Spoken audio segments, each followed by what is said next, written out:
Hey everyone, this is Rishabh Raj. Welcome to the Plus Minus channel. आज हम start करने जा रहे हैं मोशन चैप्टर का एग्जाम्पलर, जिसमें डिस्कस करेंगे सारे क्वेश्चंस मिल करके और बेसिक ट्रिक्स उसके सीखेंगे कि कैसे इजीली कैसे इस क्वेश्चन को सॉल्व कर सकते हैं. लेकिन उससे पहले आप सभी को wish you all a very happy new year from the plus minus family. Very glad to announce अभी तक हम सब 200 प्लस फैमिलीज बन चुके हैं. होप कि आपका लव ऐसे ही हमारे ऊपर रहे और हम सब 2021 में और भी आगे जाए, बिकॉज टुगेदर वी कैन. और आप सबको दिल से thank.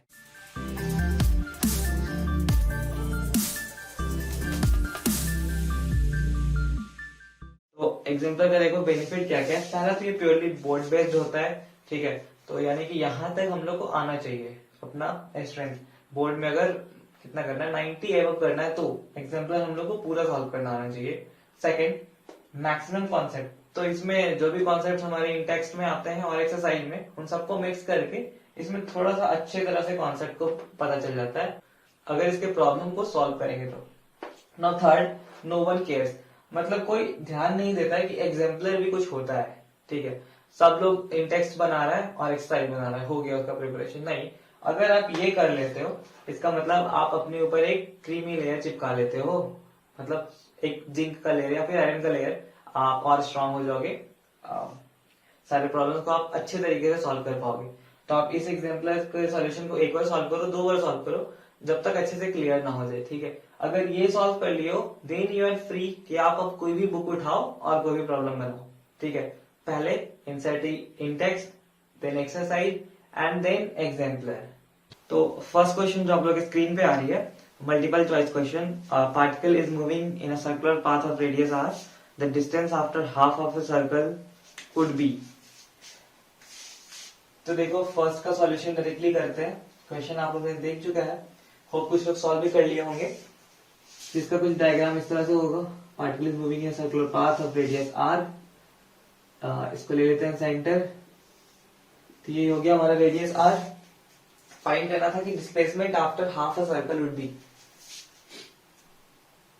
Displacement after half a circle. तो सपोज वो पार्टिकल कहां से स्टार्ट होता है चलने के लिए, यहां से, और वो मूव कर करके हाफ ऑफ सर्कल चलता है, मतलब यहां आता है.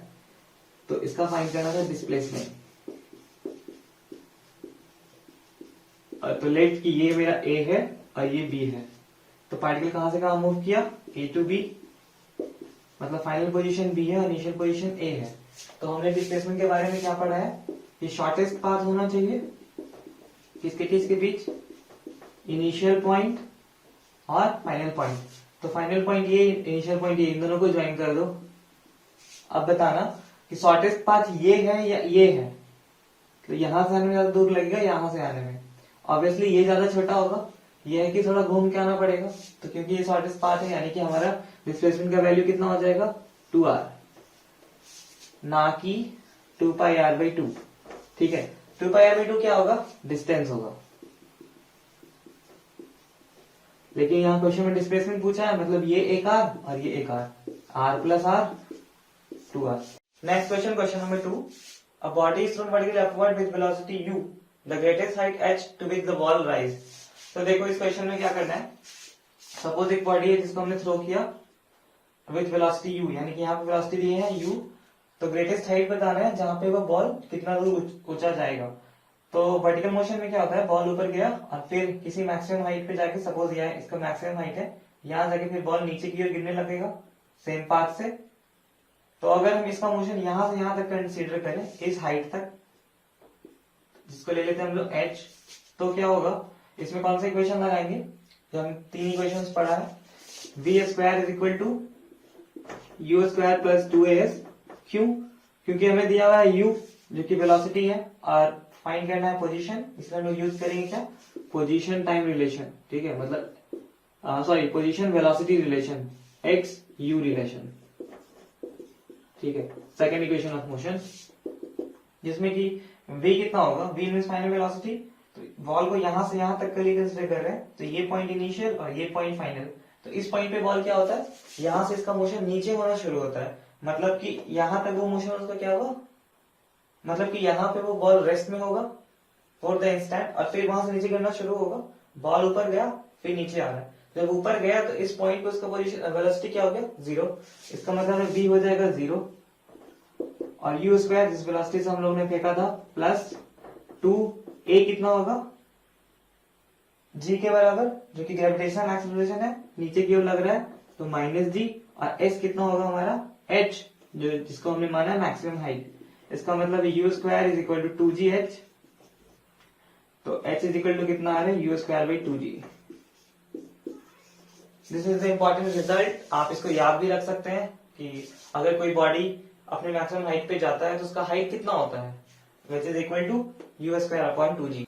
Now third question, the numerical ratio of displacement to distance for a moving object is, जिसका ऑप्शन यहाँ पे है कि लेस देन 1 होगा, इक्वल टू 1 होगा, या फिर ग्रेटर देन 1 होगा, या फिर लेस देन इक्वल टू 1 होगा। पूछा क्या है क्वेश्चन में कि न्यूमेरिकल रेशियो बताना है किसका, डिस्प्लेसमेंट और डिस्टेंस का। तो सपोज डिस्प्लेसमेंट को हम लोगों ने लिखा है x और डिस्टेंस को लिखा है s। ओके, तो x बाई s का रेशियो क्या होगा, हमेशा 1 से बड़ा होगा या छोटा। तो इमेजिन करते हैं डिस्प्लेसमेंट हम लोग क्या पढ़े, शॉर्टेस्ट पाथ। तो जब कभी भी कोई पार्टिकल अगर ट्रेवल करता है यहां से यहां तक, तो सपोज इसका डिस्टेंस कितना होगा, इतना, और डिस्प्लेसमेंट कितना होगा, वो भी इतना। ठीक है, तो इस केस में तो डिस्टेंस और डिस्प्लेसमेंट इक्वल हो गया, तो इसका मतलब क्या, हम ये ऑप्शन मार देंगे। नहीं, एक चीज और देखना है, सपोज ये ए है ये बी है, अब पार्टिकल ए टू बी नहीं जा रहा है, ए से बी होके सी तक आ रहा है। ओके, सी तक आ रहा है, तो इस केस में इसका डिस्टेंस कितना हो जाएगा, डिस्टेंस हो जाएगा AC plus BC plus BC। ठीक है, A से C तक गया, फिर B से C तक गया, फिर B से C तक आया, तो ये हो गया डिस्टेंस। लेकिन डिस्प्लेसमेंट वो तो फाइनल माइनस इनिशियल देखते हैं, यानी कि सिर्फ A से C, यानी कि सिर्फ AC। तो कौन बड़ा हुआ, ऊपर वाला बड़ा हुआ, नीचे वाला छोटा हुआ, यानी कि डिस्टेंस डिस्प्लेसमेंट छोटा होगा तुम्हारा और डिस्टेंस हमेशा बड़ा होगा। तो ये केस अब हम लोग कोई भी केस यूज कर सकते हैं, उसमें हम लोग ये देखेंगे कि हमेशा डिस्टेंस क्या होता है, डिस्प्लेसमेंट से ज्यादा होगा या फिर उसके बराबर हो सकता है। बराबर कब होगा, जब लोग स्ट्रेट लाइन में जाएगा और एक ही डायरेक्शन में जाएगा, और कम कब हो जाएगा, अगर उन लोग कुछ उल्टा सीधा पाथ ले लिया, मतलब अगर ऐसे गए तो डिस्टेंस तो हमारा ये काउंट होगा, लेकिन डिस्प्लेसमेंट क्या होगा, ये काउंट होगा। या फिर लोग डायरेक्शन को चेंज किए थे, ए से बी आ गए, फिर से सी आए, तो उस केस में भी डिस्प्लेसमेंट छोटा हो गया, यानी कि displacement will be always smaller than distance. इसका मतलब क्या है, या फिर इक्वल टू डिस्टेंस, यानी कि x बाई इसका रेशियो जो है वो लेस देन इक्वल टू 1 होना चाहिए, यानी कि ये लेस देन इक्वल टू का साइन, यानी कि your option correct will be 4। Now fourth question, if the displacement of an object is proportional to the square of time then the object moves with। Question वाले ने बोला है कि displacement यानी कि s किसी ऑब्जेक्ट का प्रोपोर्शनल किसके, स्क्वायर ऑफ टाइम के, यानी कि टाइम के स्क्वायर के प्रोपोर्शनल है। तो बता रहे हैं कि जो ऑब्जेक्ट किस तरीके से मूव कर रहा है, क्या उसका वेलोसिटी यूनिफॉर्म है, या फिर एक्सेलरेशन यूनिफॉर्म है, या फिर एक्सेलरेशन इंक्रीजिंग है, या फिर एक्सेलरेशन डिक्रीजिंग है। ठीक, तो इसको चेक करने के लिए क्या करेंगे, third law of, third equation याद है, s is equal to ut plus half at square. ठीक, इसमें भी देखो पार्टिकल किसके प्रोपोर्शनल है, टी स्क्वायर के। अगर कंसिडर कर लें कि u 0 है, मतलब इनिशियली वो रेस्ट से स्टार्ट हो रहा है, तो ये एक केस बन सकता है इस चीज का कि s जो होगा वो मेरा हाफ at स्क्वायर के बराबर हो जाएगा। तो अगर हम इन चीज को कांस्टेंट की तरह ट्रीट करें तो s जो होगा वो हमें क्या देगा कि s is equal to kt square, k is constant, यानी कि s is directly proportional to t square. तो ये इसी का केस आ गया। ठीक है, और ये केस हम लोग कब अप्लाई करते हैं, जब हमारा एक्सेलरेशन क्या होता है, यूनिफॉर्म, यानी कि correct answer should be uniform acceleration. Okay, now fifth question, इसमें एक ग्राफ दे रखा है और क्वेश्चन वाले ने पूछा है कि क्या हो रहा है, इस ग्राफ को देखकर बताना है। और ये ग्राफ किसका किसका है, v और t का ग्राफ। तो देखो ये क्वेश्चंस काफी इंपॉर्टेंट है ग्राफ्स वाले, क्योंकि एग्जाम में डायरेक्टली आ जाता है। तो इसको कैसे देखना है, सपोज कि y एक्सिस पे v है वेलोसिटी, और x एक्सिस पे क्या है, टाइम t। तो हम देखेंगे कि ग्राफ का नेचर क्या है। तो किसी एक इंस्टेंट पे देखें कि मान लो 0 टाइम पे देखेंगे तो पार्टिकल कहाँ पे, इस पॉइंट पे है। ओके, हम कुछ दूर टाइम बढ़ाएंगे, फिर पार्टिकल को नोटिस करेंगे तो देखेंगे पार्टिकल कहाँ पे, उसी v पे है, फिर बढ़े पार्टिकल उसी v पे है। मतलब क्या हो रहा है कि पार्टिकल जहां है हर टाइम पे उसको कहां देख रहे हैं, सेम वेलोसिटी पे देख रहे हैं।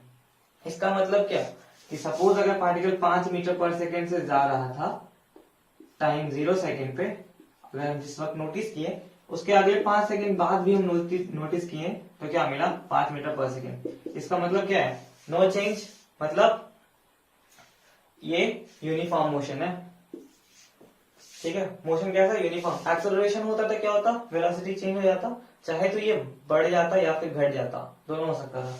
लेकिन क्योंकि ये सेम है, इसका मतलब मोशन ही तुम्हारा यूनिफॉर्म है, मतलब फिक्स वेलोसिटी।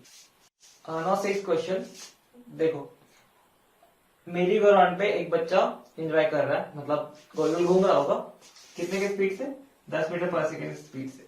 तो हमसे क्वेश्चन वाले ने क्या पूछा है कि क्या वो, इसका वेलोसिटी चेंज नहीं हो रहा है, 10 ही है, और वो घूम भी रहा है, मतलब ऐसे घूम भी रहा है मेरी गोराउंड पे झूले हुए सब।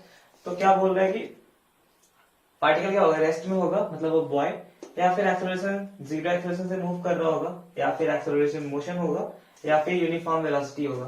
तो याद है हम लास्ट में क्या पढ़े थे कि सर्कुलर मोशन में अगर पार्टिकल मूव करता है सर्कुलर मोशन में, इसका स्पीड हमने क्या रखा है, फिक्स 10 मीटर पर सेकेंड से। मतलब वो जब बच्चा यहाँ पे था, इस साइड उसकी मम्मी है, इस साइड पापा है, जब मम्मी उसको देखी तो वो 10 मीटर पर सेकेंड से ही मूव किया। ठीक, फिर जब वो घूम कर आया, पापा को देखा, इस साइड वो 10 मीटर पर सेकेंड से ही जा रहा है। ठीक, तो इन लोगों को क्या लग रहा है कि ये बच्चा उसी स्पीड से झूल रहा है, तेज नहीं झूल रहा है। लेकिन एक्चुअल में क्या हो रहा है, यहाँ पे इसका एक्सेलरेशन क्या है, 10 ऊपर की ओर। फिर जब वो घूम कर आया तो यहाँ पे एक्सेलरेशन क्या हो गया, सॉरी यहाँ पे वेलोसिटी क्या हो गया, 10 मीटर पर सेकेंड नीचे की ओर। मतलब इसका वेलोसिटी में तो चेंज आया। ठीक है, एक बार 10 पे था, फिर 10 पे आया। तो अगर हम इसी पार्ट का सिर्फ एक्सेलरेशन निकाल के देखें तो एक्सेलरेशन इज इक्वल टू क्या होता है, v minus you by T. यानी कि v कितना लेते हैं, सपोज ये इसका फाइनल है और ये इनिशियल है, तो इस पोजीशन पे वो ऊपर है तो 10 मीटर पर सेकेंड ले रहे हैं, इस पोजीशन पे ऊपर, इस पे नीचे, तो नीचे वाले को फाइनल लिए तो 10। ठीक है, नेक्स्ट माइनस करेंगे, अब u कैसा है, वो ऊपर की ओर है, तो उसका डायरेक्शन -10 हो जाएगा डिवाइडेड बाई टी। टाइम कुछ भी लग रहा होगा तो होगा क्या, ये 10 + 10 20 हो जाएगा। मतलब और क्या हो गया, एक्सेलरेशन ऐड हो गया। इसका मतलब कि ये बच्चा एक्सेलरेट कर रहा है, भले ही स्पीड इसका क्या है, फिक्स। ठीक है, तो सर्कुलर मोशन में याद रखना, अगर वेलोसिटी सेम रहे फिर भी वो मोशन एक्सेलरेटेड होगा।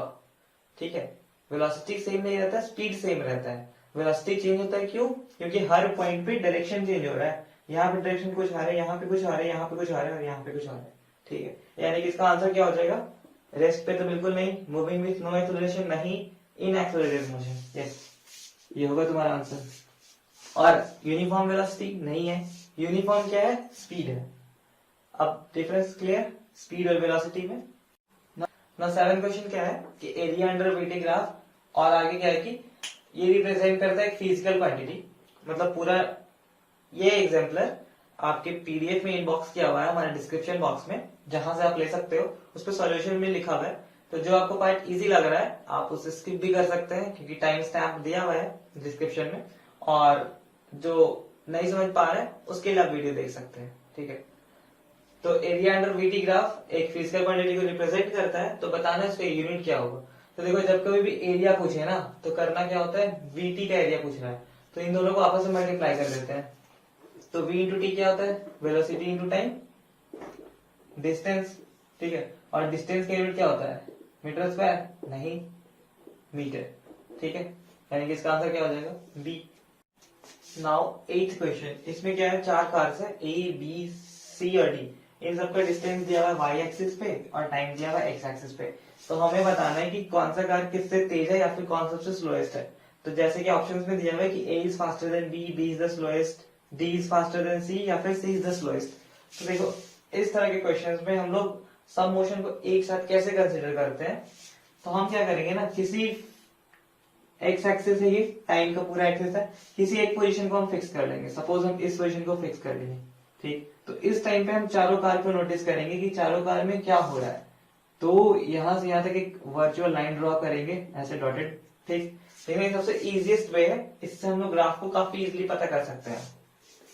अब ड्रॉ किए, बी पॉइंट यहाँ पे है, ए यहाँ पे है, डी है यहाँ पे, सी आया, इन सबको स्मॉल लेटर से लिख दे रहा है। ए सॉरी, ये बी पे इंटरसेक्ट हुआ तो स्मॉल बी, ये ए पे, ये डी पे और ये सी पे।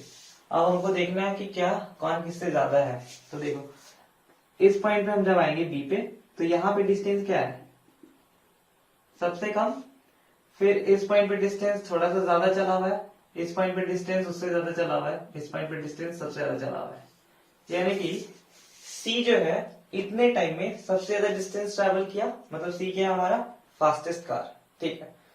अब बी, तो बी क्या हो जाएगा हमारा सबसे स्लोएस्ट कार, क्योंकि सबसे मतलब सेम टाइम में सबका टाइम सेम रखे हैं, सबसे ज्यादा कम डिस्टेंस कौन ट्रैवल किया, बी, यानी कि बी इज द स्लोएस्ट। ये क्लियर आंसर दिख गया।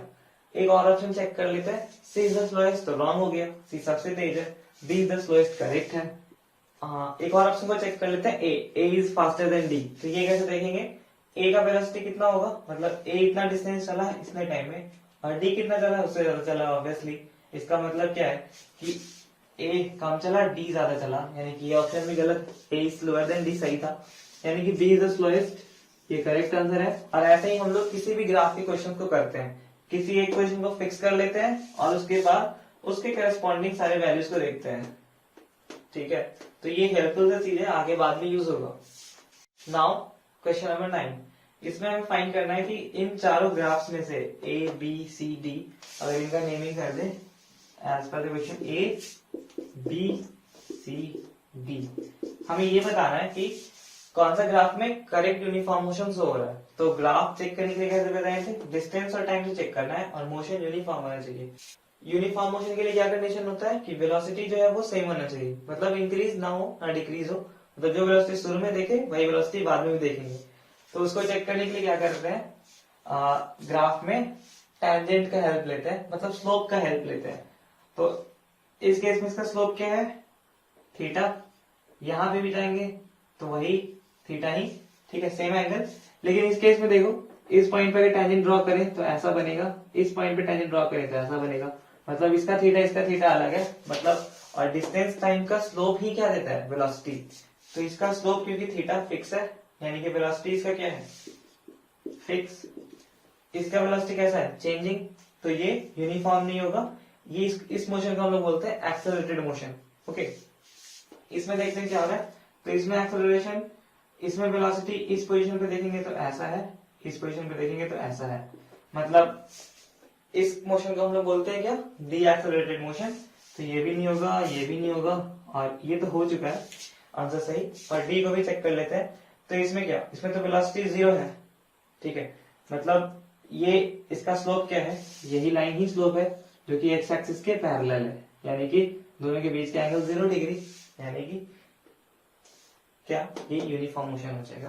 तो करेक्ट आंसर क्या हो गया, ए। और साथ ही साथ हम लोग क्या सीख लिए कि अगर ग्राफ अपवर्ड रहेगा तो एक्सेलरेटेड मोशन, ग्राफ डाउनवर्ड रहेगा तो डी एक्सेलरेटेड मोशन, और ग्राफ अगर स्ट्रेट लाइन रहेगा तो 0 मोशन, ओके।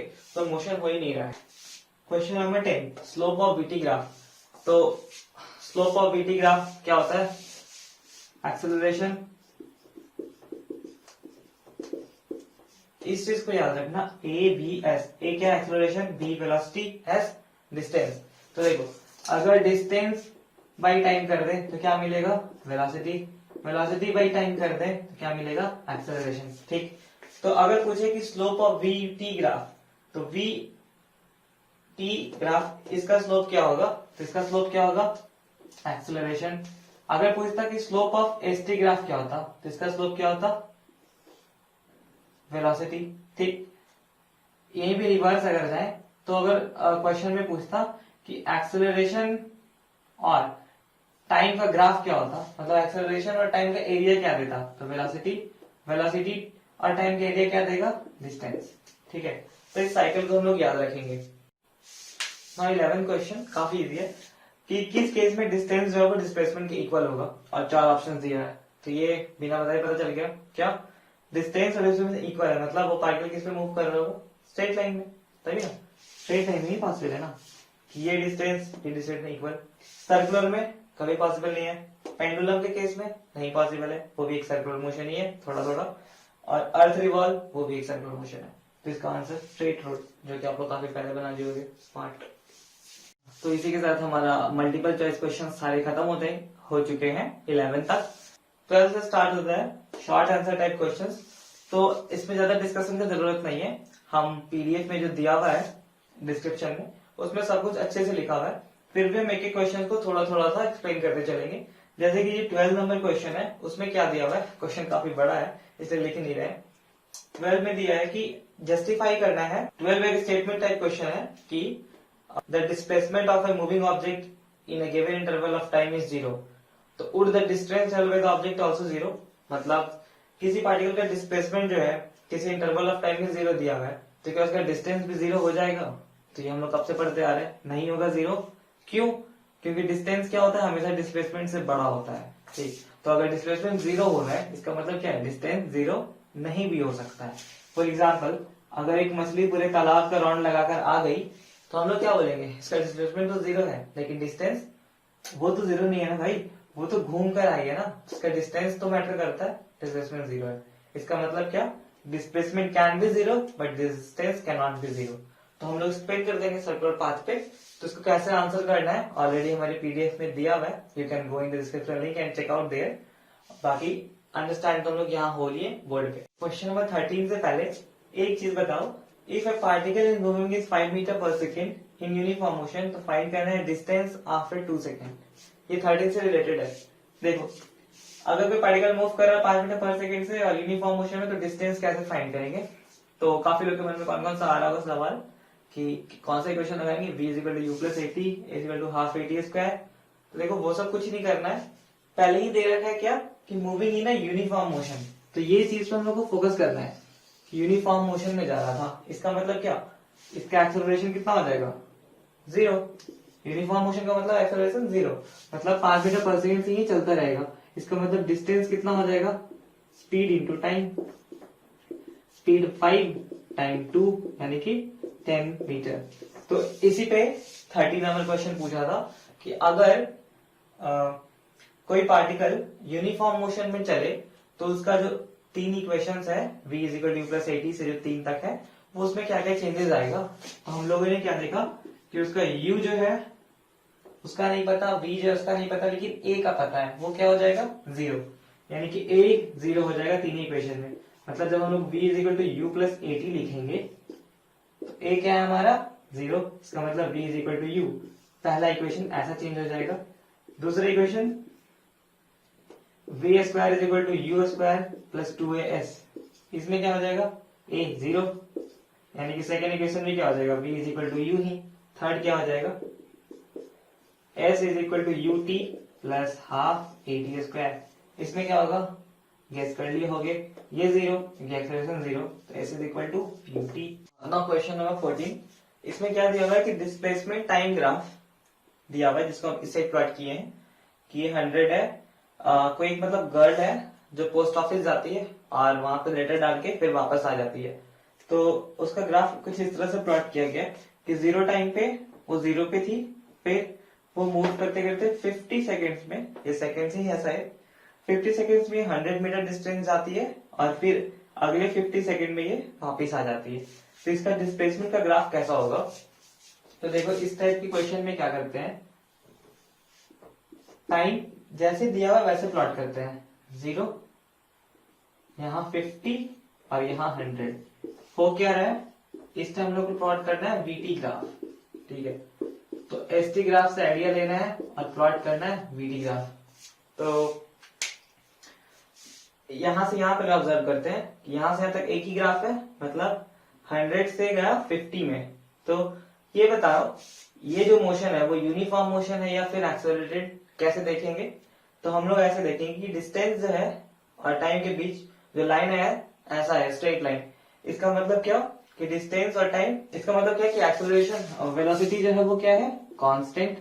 इसका मतलब कि पार्टिकल 50 सेकेंड में कितना डिस्टेंस गया होगा, 50 डिवाइड बाई 100 का वेलोसिटी यही होगा ना, velocity is equal to 100 by 50, मतलब कि 2 मीटर पर सेकेंड। यानी कि पार्टिकल जो है 50 सेकेंड में कितना स्पीड गेन कर रहा है, सॉरी वो लड़की जो है 50 सेकेंड में कितना स्पीड गेन कर रही है, 2 मीटर पर सेकेंड। ओके, तो ये जो पॉइंट होगा मेरा 2 मीटर पर सेकेंड हो जाएगा। ठीक है, नेक्स्ट क्या होगा, वो रिटर्न कर रही है, मतलब 100 से जा रही है 0 में, 100 से 0 में कितने सेकेंड्स में, 100 सेकेंड्स में। तो यानी कि पार्टिकल यहाँ पे पहुंचने के बाद फिर से नेगेटिव वेलोसिटी में जाती होगी, तभी वो जीरो जा रही है। इसका मतलब पार्टिकल 100 सेकेंड में कहा चली जाएगी, फिर से अपने पोजीशन पे, यानी कि वीटी ग्राफ उसका ये प्लॉट हो गया। इसमें हम लोग क्या देखें, गलत है, ये नहीं होगा हमारा, तो फिर एक्सेलरेशन और इसमें जीरो होना चाहिए ना।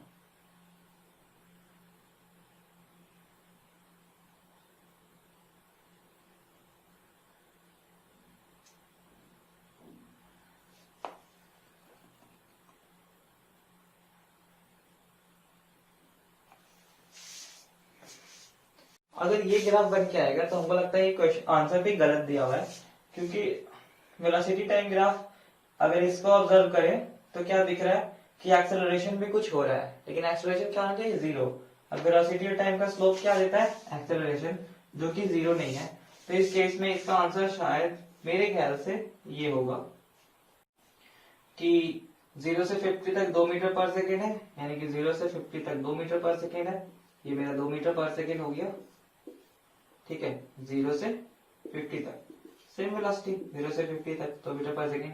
अगले 50 टू 100 में इसका वेलोसिटी क्या है, नेगेटिव में 2 मीटर पर सेकेंड। मतलब ये ग्राफ को थोड़ा एक्सटेंड कर देंगे 100 तक, और नीचे क्या कर लेंगे, -2 मीटर पर सेकेंड।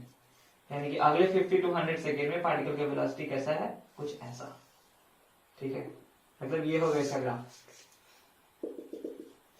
तभी इसमें दिख भी रहा है कि वेलोसिटी कांस्टेंट है 2 2 2, यहाँ पे -2, ठीक है। तो जो एग्जाम पीडीएफ में आंसर दिया हुआ है, दिस वन इज रॉन्ग, सही ये होगा। ओके, नाउ क्वेश्चन नंबर 15 जब स्क्रीन पे आ रहा है, हम उसको एक्सप्लेन कर दे रहे हैं। उसमें हो क्या रहा है, अगर उससे इंफॉर्मेशन ड्रैग करें कि पार्टिकल स्टार्ट हो रहा है रेस्ट से और वो चलता है 5 metre per second square acceleration से, कितने देर तक, 8 सेकेंड तक, ठीक। और आफ्टर 8 सेकेंड उसका वेलोसिटी कांस्टेंट हो जाता है, मतलब जिस वेलोसिटी तक वो 8 पे आया उसके बाद उसी वेलोसिटी से वो 12 सेकेंड तक और जाता है, ठीक है। मतलब 8 के बाद टोटल सेकेंड्स 12 हो गया, मतलब 4 सेकेंड और गया। तो हमें फाइंड करना है कि टोटल डिस्टेंस वो कितना ट्रेवल किया होगा। तो इसमें देखिए कैसे करना है, क्योंकि पार्टिकल रेस्ट से स्टार्ट हो रहा है तो हम लोग उसका इनिशियल वेलोसिटी क्या लेंगे, 0। कभी भी क्वेश्चन में दिया रहा है पार्टिकल स्टार्ट्स फ्रॉम रेस्ट या फिर ट्रक स्टार्ट्स फ्रॉम रेस्ट, तो उसका u क्या ले लेना है, 0। तो इस केस में u 0। अब फाइंड करना है 8 सेकेंड तक तो बॉडी एक्सेलरेट हुआ है, मतलब h इज इक्वल टू कितना हो जाएगा, 8 सेकेंड तक half at square, sorry net equation जो होता है ut plus half at square. तो u तो क्योंकि 0 इसलिए इसको नहीं लिखे 0, सिर्फ हाफ at स्क्वायर, तो हाफ a कितना 5 और t कितना 64, 8 का स्क्वायर, यानी कि इसका आंसर आ रहा है 160 मीटर, ठीक है। नेक्स्ट ये ध्यान देना है कि पार्टिकल 8 सेकेंड के बाद अगला 4 सेकेंड चलता है क्या, कांस्टेंट वेलोसिटी से, तो वो वेलोसिटी कितना होगा, तो उसको कैसे पता करेंगे, तो उसके लिए हम लोग ये इक्वेशन लगाएंगे, v is equal to u plus at। v नहीं पता, u 0 दिया हुआ है, a 5 था और कितने देर तक, 8 सेकेंड तक। मतलब उस वक्त उसका वेलोसिटी कितना हो रहा होगा, जब पार्टिकल 8 सेकेंड तक चला था 40 मीटर पर सेकेंड, उसके बाद इसी वेलोसिटी से वो अगले 4 सेकेंड तक जाता है, तभी ना टोटल 12 होगा।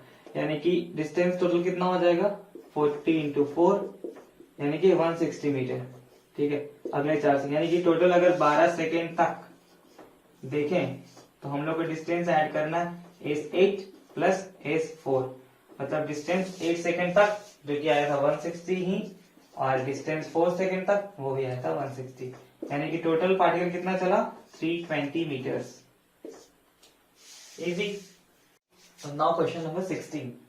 तो इसका क्वेश्चन स्क्रीन पे आ रहा होगा। इसमें है क्या कि मतलब एक मोटरसाइकिलिस्ट है जो कहाँ जाता है, A to B with uniform speed of 30 kilometre per hour and returns back with speed of 20 kilometre per hour. तो हमें फाइंड करने की इसका एवरेज स्पीड क्या होगा। तो यहाँ से सॉल्यूशन देखिए, तो 30 किलोमीटर से ये गया है, 20 से ये वापस आया है, ओके। तो ये जाने का साइन है, ये आने का साइन है, तो हमें एवरेज स्पीड पता करना है। तो एवरेज स्पीड को अगर हम v एवरेज से डिनोट करें तो ये कितना होता है, total distance upon total time.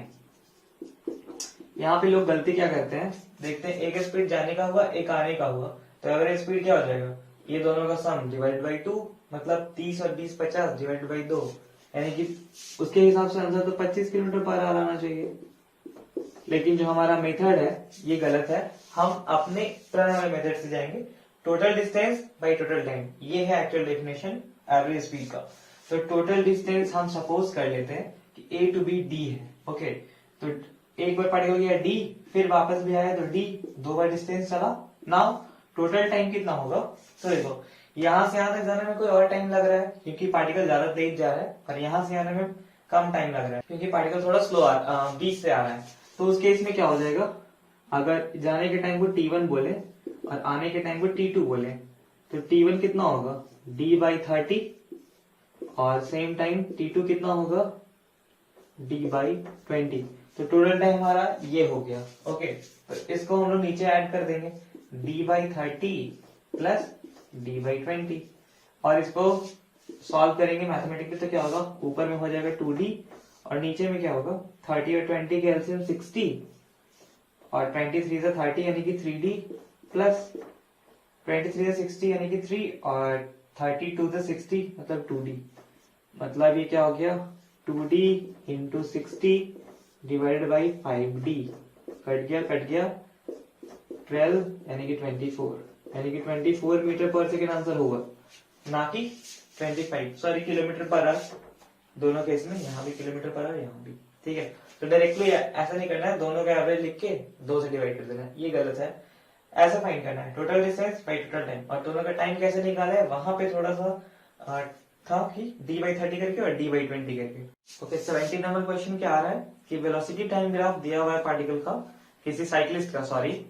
तो हम लोग को फाइंड करना है पहला पार्ट में उसका एक्सेलरेशन, सेकंड पार्ट में उसका वेलोसिटी, थर्ड पार्ट में डिस्टेंस कवर्ड, कितने सेकंड्स में, 15 सेकंड में सारा कुछ। तो पहला अगर पार्ट पे ध्यान दें तो एक्सेलरेशन फाइंड करना है 15 सेकंड्स में, और हमारे पास डेटा किस चीज से क्या है, वेलोसिटी का है और टाइम का है, हमें फाइंड करना है एक्सेलरेशन एट 15 सेकंड्स, पहला पार्ट, ठीक है।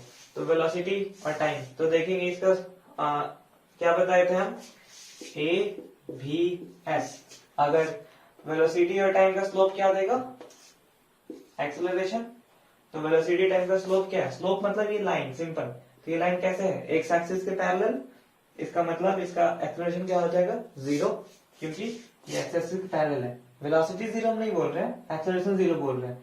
तो देखो हर स्टैंड पे देखो टैंजेंट यही होगा, स्लोप यही होगा 0 0, यानी कि इसका आंसर हो जाएगा 0। सेकंड पार्ट में क्या पूछा है, वेलोसिटी 15 सेकंड पे। तो देखो यहाँ पे जो वेलोसिटी है 20 मीटर पर सेकंड, वही वेलोसिटी यहाँ पे भी है, 5 पे भी 10 पे भी, सब पे सेम है, यानी कि वेलोसिटी क्या हो जाएगा 20 मीटर पर सेकंड। और फाइनली थर्ड में क्या पूछा है कि डिस्टेंस ट्रैवल इन 15 सेकंड्स। तो क्योंकि ये पार्टिकल यूनिफॉर्म मोशन कर रहा है, मींस एक्सेलरेशन 0 है, तो वेलोसिटी कांस्टेंट है, तो 15 सेकंड पे इसका कितना हो जाएगा वेलोसिटी। तो टाइम को किससे मल्टीप्लाई कर देंगे, वेलोसिटी से। हम क्या बताए थे कि वेलोसिटी और टाइम का एरिया क्या देता है, डिस्टेंस। तो वेलोसिटी और टाइम, वेलोसिटी यहाँ है, टाइम यहाँ है, तो वेलोसिटी 20 और ये 15, तो 20 इंटू 15 मतलब ऐसा कुछ, सॉरी ये 15 पे आएगा। ये एरिया, तो ये एक रेक्टेंगल बन रहा है, कितना, इधर से 15 इधर से 20, तो इसका डिस्टेंस कितना हो जाएगा एरिया, जो कि 15 इंटू 20 यानी कि 300 मीटर्स। एग्जाम्पल लगभग एंड हो रहा है, we are in the question number 18। इसमें क्या करना है कि वेलोसिटी वर्सेस टाइम ग्राफ का बनाना है ग्राफ, जिसमें स्टोन को हम लोग वर्टिकली अपवर्ड फेंके हैं और फिर वो नीचे भी आ रहा है अपना मैक्सिमम हाइट को अटेन करने के बाद। तो देखो ये क्वेश्चन हर टाइम पूछा जाता है और इसमें हम लोग कंफ्यूज हो जाते हैं। एक्चुअल में देखो हो गया क्या, पार्टिकल इधर वेलोसिटी लिखते हैं, इधर टाइम लिखते हैं, ठीक है। तो पार्टिकल कहाँ जा रहा है, ऊपर, नीचे से थ्रो किए तो, और फिर वो वापस लौट रहा है, ठीक है, 2 मोशन। तो हम लोग सपोज करेंगे ये इसका मैक्सिमम हाइट है, और यहां से बॉल को थ्रो किए तो u कुछ होगा तभी ना बॉल ऊपर गया, और v हमारा 0, ताकि यहाँ पे बॉल जाकर रुक जाता है, फिर नीचे की ओर गिरता है। यानी कि अगर इसका हम मोशन देखेंगे तो इसमें कांस्टेंट एक्सेलरेशन हो रहा है नीचे की ओर। तो इसका ग्राफ कैसे ड्रॉ करेंगे? इनिशियली हमारे पास कुछ वेलोसिटी होगा, इसका मतलब ये ग्राफ यहां से स्टार्ट ना होगी, कहां से स्टार्ट होगा? कुछ इधर वाले पोजीशन से। तो हम लोग यहां से स्टार्ट करते हैं। सपोज उस पार्टिकल के पास इतना वेलोसिटी है तो इसको हम लोग u लिख देते हैं। ओके, यहां से स्टार्ट हो रहा है तो ये पार्टिकल धीरे धीरे ऊपर जा रहा है, ऊपर जा रहा है, ऊपर जा रहा है और इसका वेलोसिटी 0 होते जा रहा है। मतलब ये नीचे टाइम के साथ बढ़ रहा है, बढ़ रहा है, बढ़ रहा है और वेलोसिटी एक टाइम पे 0 हो गया। ठीक है, तो जहां पे 0 हो गया वो टाइम तुम्हारा हाफ हो गया। ठीक, अब यहाँ पे 0 होने के बाद पार्टिकल क्या कर रहा है? फिर से वेलोसिटी को गेन कर ले रहा है, उतना ही जितना शुरू में था फेंकते टाइम। ठीक है, तो फिर से वो जो मैक्स टोटल टाइम होगा उस टाइम तक वो फिर से वही सेम वेलोसिटी को गेन कर लेगा। ठीक है, एक्चुअल में ये स्पीड का ग्राफ है। ठीक है, v और t का ग्राफ नहीं है, उसमें कुछ डायरेक्शन को भी कंसीडर करना होता है। तो उस केस में क्या होगा, जब स्पीड, ये स्पीड एक्चुअल में, ओके, सिर्फ इसमें मतलब है हम लोग को मैग्नीट्यूड से। अगर डायरेक्शन भी कंसीडर करना होता तो उस केस में ग्राफ कहाँ जाता? नीचे। तुम ही बताओ, अगर हम पार्टिकल को ऊपर की ओर फेंके हैं तो ऊपर हम लोग y एक्स एक्सिस के ऊपर रखे ग्राफ को, जब ये नीचे गिरने लगेगा तो इसका वेलोसिटी नेगेटिव में होने लगेगा, मतलब डायरेक्शन चेंज हो गया ना वेलोसिटी का। तो चेंज होने के बाद क्या होगा, यहाँ तक चेंज हुआ था वेलोसिटी, मतलब 0 हुआ था और फिर नीचे की ओर गेन कर लिया, यानी कि ये कहां तक आएगा? -u तक। ठीक है, तो this is your graph of velocity. पर एक्चुअल में क्वेश्चन में है ये ग्राफ, आंसर में ये ग्राफ दिया हुआ है, दिस वन। तो ये है तुम्हारा स्पीड का ग्राफ। ठीक है, speed is nothing but the magnitude of velocity, इसलिए ये जो वेलोसिटी है इसका मैग्नीट्यूड क्या हो गया? ये जो भी नेगेटिव में पार्ट है वो सब पॉजिटिव में आ गया। ठीक है, तो ये दोनों चीज को याद रखना, हम कंफ्यूज नहीं कर रहे हैं। स्पीड वाला ये होगा और वेलोसिटी वाला ये होगा। Now next question number 19। इसमें क्या बोल रहा है कि एक बॉल को हम लोग ड्रॉप किए 150 मीटर के हाइट से और सेकंड बॉल को ड्रॉप किए 100 मीटर के हाइट से। तो हम लोग को बताना है कि 2 सेकंड के बाद उन दोनों के बीच में हाइट का डिफरेंस कितना रह जाएगा। तो देखो यार, एक सवाल काफी लॉजिकल है। 150 और 100 यानी कि अभी इन दोनों के बीच में गैप कितना है? 50 मीटर का। ठीक, और दोनों ही बॉल को हम लोग ड्रॉप करने वाले हैं तो u इज इक्वल टू 0 यहाँ पे भी होगा इसके लिए और यहाँ पे भी 0 होगा, और इसके लिए भी g कितना लगने वाला है, सॉरी एक्सेलरेशन कितना लगने वाला है? -g नीचे की ओर, और इसके लिए भी एक्सेलरेशन कितना लगेगा? -g नीचे की ओर। ठीक है, तो क्या हम ये बोल सकते हैं कि जितना दूर ये गिरेगा उतना ही दूर ये भी गिरेगा? ठीक है, क्योंकि मास पे तो डिपेंड नहीं करता height. s is equal to ut plus half at² use करते हैं। इसका मतलब है कि दोनों के बीच का डिफरेंस अगर हम लोग किसी एक टाइम पे देखेंगे तो वो क्या होगा? सेम 50 मीटर ही। इसमें क्वेश्चन में बोला है कि वेरीफाई भी करना है, तो इसको वेरीफाई कैसे करेंगे? तो इसका हाइट तुम लोग देखते हैं, s is equal to half at² use कर रहे हैं क्योंकि u तो 0 हो गया। तो हाफ a कितना ले? 10 और t कितना ले लेते हैं? 2 सेकेंड यानी कि 4। तो कितना आएगा आंसर? 2 2 4 यानी कि 20 मीटर्स। इसका हाइट कितना होगा? इसका डिस्प्लेसमेंट कितना होगा यहां से यहां तक? s is equal to half at², इसके लिए भी तो हाफ a कितना है? 10 ही, और t² यानी कि 4, इसके लिए भी वही यानी कि 20 मीटर्स। ठीक है, यानी कि ये भी 20 मीटर सरका और ये भी 20 मीटर गिरा, और इनिशियली दोनों के बीच में 50 था, यानी कि अभी भी दोनों के बीच में गैप कितना है? 50-50 का ही है ना। ये भी 20 गया और ये भी 20, तो इसको हम लोग ऐसे लिख सकते हैं। बहुत ही जल्द एग्जाम्पल खत्म हो रहा है और हम लोग पहुंच रहे हैं क्वेश्चन नंबर 20 की ओर। 20 में क्या बोला है कि एक ऑब्जेक्ट स्टार्ट होता है रेस्ट से और ट्रैवल करता है 20 मीटर अपने फर्स्ट 2 सेकेंड में, और 160 मीटर ट्रैवल करता है अपने नेक्स्ट 4 सेकेंड में, मतलब 2 के बाद वाला नेक्स्ट 4। यानी कि हम लोग को पता करना है क्या, क्वेश्चन में पूछ रहा है कि 7 सेकेंड के बाद क्या होगा स्टार्ट से। तो देखो यहाँ पे ऑब्जेक्ट रेस्ट से स्टार्ट कर रहा है, इसका मतलब उसका इनिशियल वेलोसिटी कितना ले लेंगे? 0, और टाइम इज इक्वल टू कितना है? 2 second. Time is equal to 2 second और स्पीड डिस्टेंस कितना गया? 20 मीटर। तो ये फर्स्ट केस है। तो इस केस में अगर हम लोग देखें कि इक्वेशन ऑफ मोशन लगा के, तो s is equal to half at²।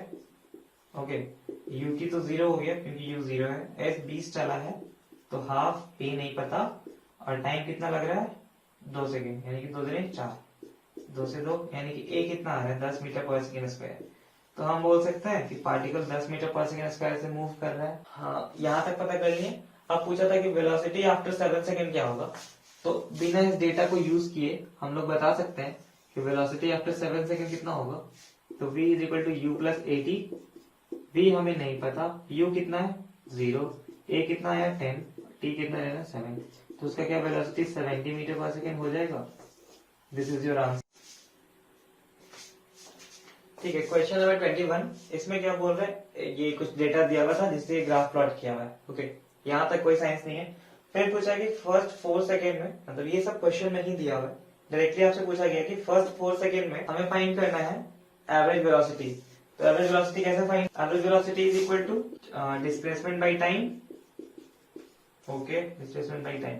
तो पहला पहला 4 सेकेंड में पार्टिकल कहां से कहां तक गया है, 0 से 4, मतलब डिस्प्लेसमेंट कितना हो गया 4।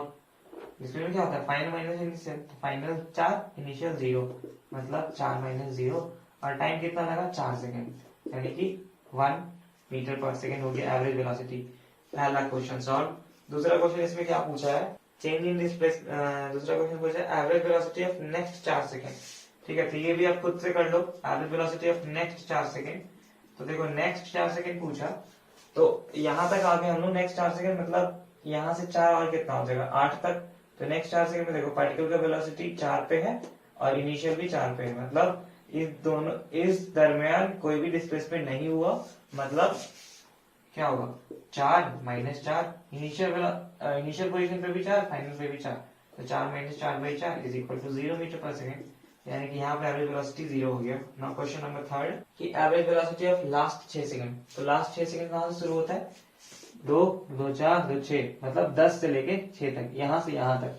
तो सिंपल यहाँ भी क्या देख लेंगे, फाइनल वेलोसिटी, फाइनल डिस्प्लेसमेंट कितना है 0, और इनिशियली कितना है 6, यानी कि 6 minus 0 divided by 6 is equal to 1 metre per second. ठीक है, तो कितना इजी था, initial minus final minus initial, final minus initial सारे में करना था। ठीक है, जितने भी सेकंड्स के लिए पूछे।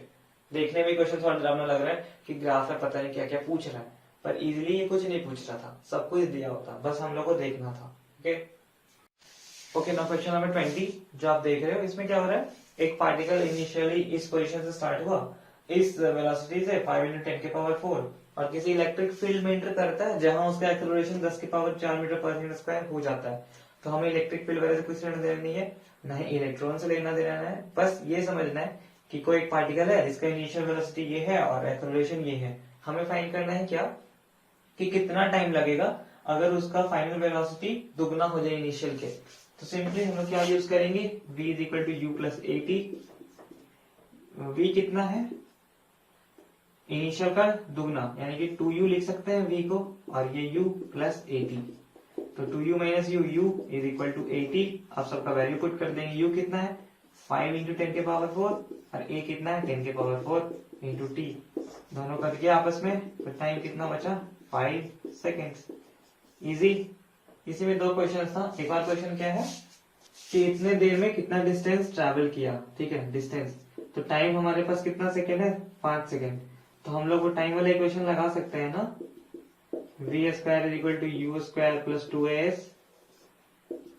v कितना हो जाएगा 2u का whole square is equal to u² plus 2as।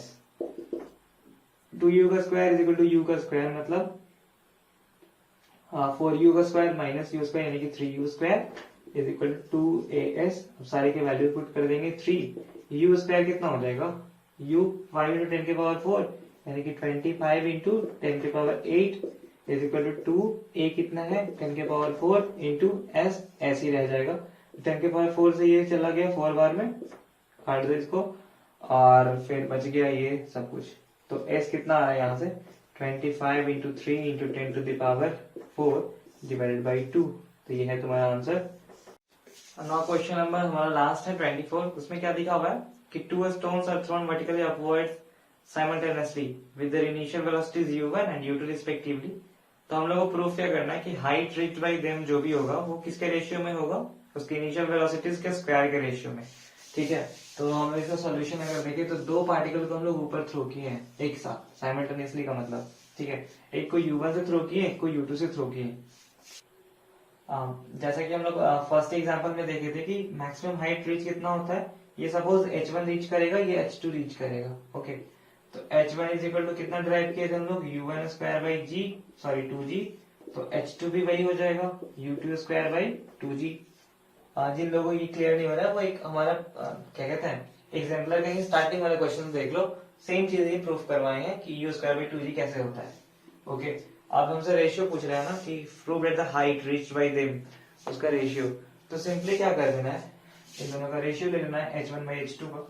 तो h1 बाई h2 का रेशियो कितना होगा, u1 स्क्वायर बाई 2g और divided by u2 square by 2g, यानी कि ओवरऑल कट गया तो क्या मिल गया, h1 by h2 is equal to u1 का स्क्वायर डिवाइडेड बाई u2 का स्क्वायर। ओवर क्वेश्चन नंबर 23 हम ड्रॉप कर रहे हैं, वो हम लोग अपने कंसेप्चुअल वाले प्लेस में डील करेंगे कि थोड़ा सा उसमें इंटीग्रेशन का कॉन्सेप्ट है जो उसी टाइम बताएंगे। अभी तक फिलहाल ये यहाँ तक ठीक है। ठीक है, अगर इस वीडियो से आपका हेल्प हुआ हो तो प्लीज इसे दूसरों को भी हेल्प करने में मदद कीजिए, इसे शेयर कीजिए। Thank you for your patience कि आप यहाँ तक हमारे साथ बने रहे। Have a good day.